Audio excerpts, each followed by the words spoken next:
Wendy stirred in her sleep, a strange tapping pulling her from dreams.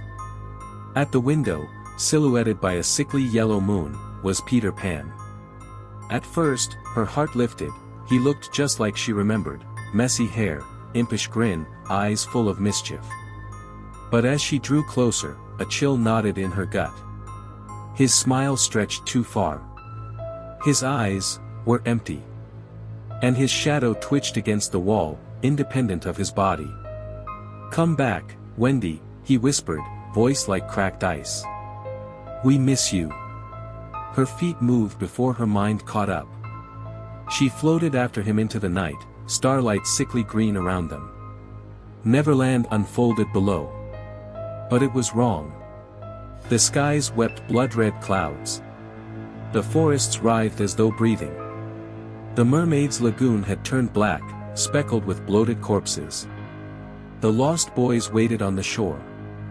Wendy gasped, how skeletal they looked, eyes sunken deep, grins frozen on rotting faces.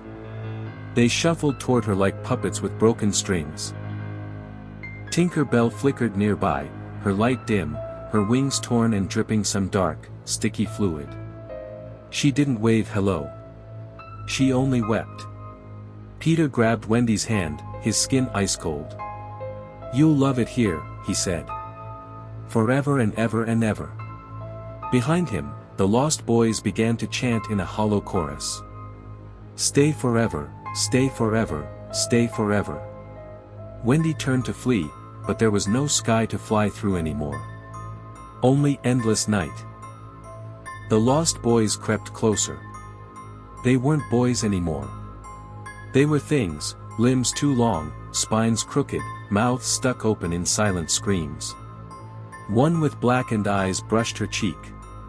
His fingers crumbled like ash. Wendy recoiled in horror. Peter clapped his hands gleefully.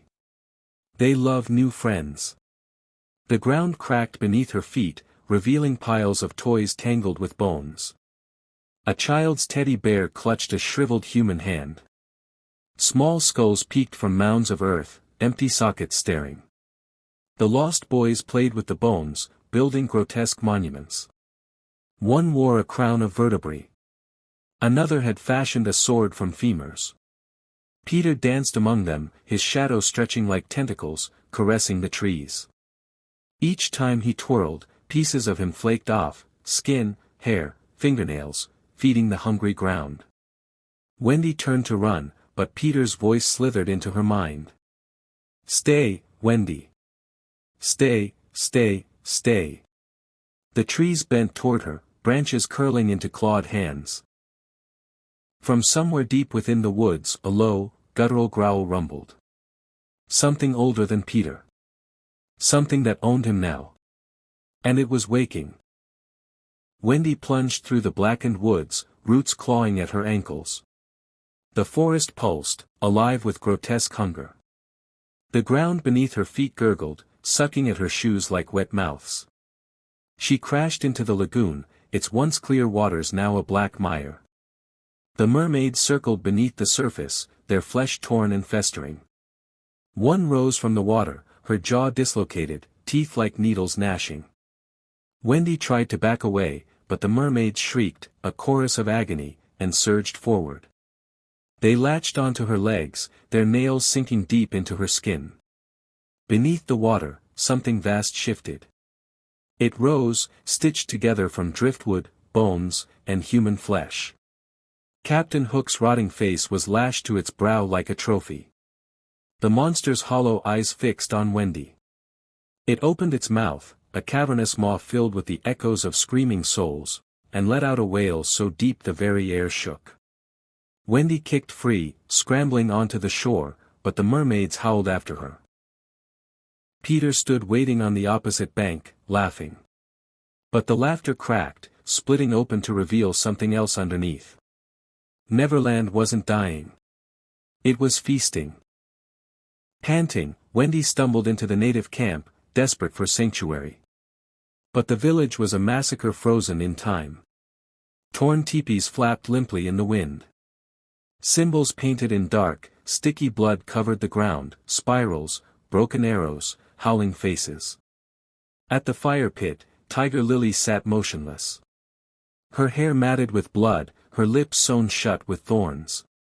When Wendy touched her, Tiger Lily's head snapped back, and a deep, muffled scream gurgled from her stitched mouth. From the shadows, something answered her cry. Chains rattled. A monstrosity emerged, 12 feet tall, stitched from parts of the dead. Its torso was made of screaming faces, mouths opening and closing in silent agony. Wendy backed away as the creature lumbered forward, dragging chains made from children's arms. Peter's voice whispered in her ear. You should have stayed. You should have stayed forever. The monster raised a clawed hand, and the ground cracked open, exposing a pit of roiling, writhing flesh.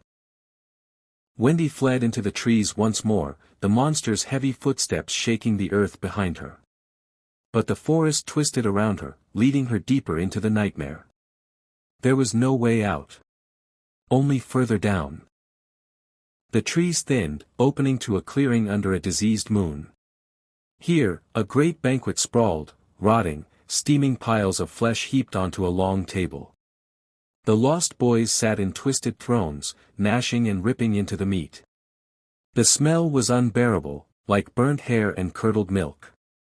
Peter sat at the head of the table, a crude crown of bone jammed into his scalp. He raised a goblet overflowing with thick, black ichor. To our newest guest, he cried, grinning. Wendy staggered forward, sickened, and realized with horror what they were feasting on. The meat pulsed. It writhed.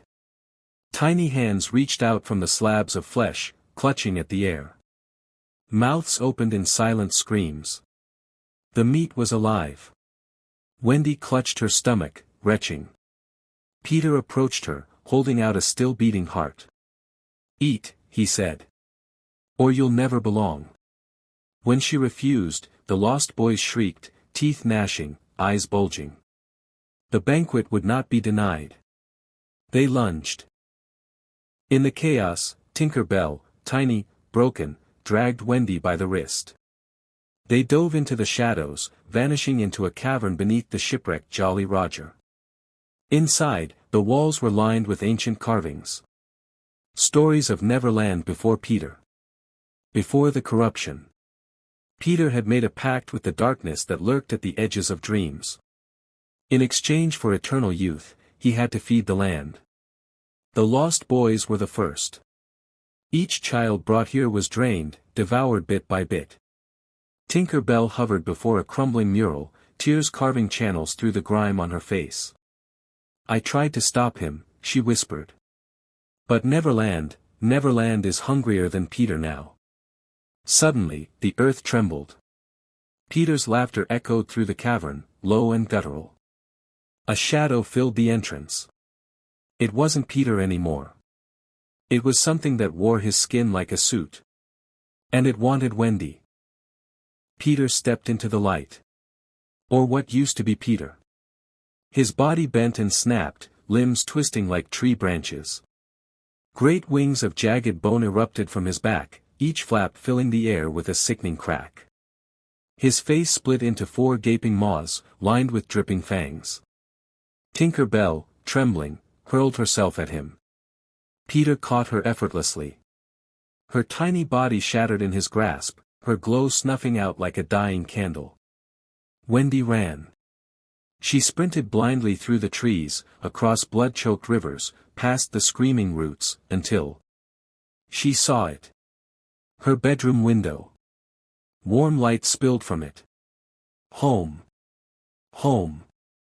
She threw herself forward, bursting into her room. Only to find Peter waiting there, tapping gently at the glass. When she turned to look into the mirror, it wasn't Wendy's reflection. It was one of the lost boys, grinning madly, drooling, hollow-eyed. She hadn't escaped. She had become one of them. And somewhere, just outside her window, Peter Pan waited. Tapping. Tapping. Tapping. For the next soul.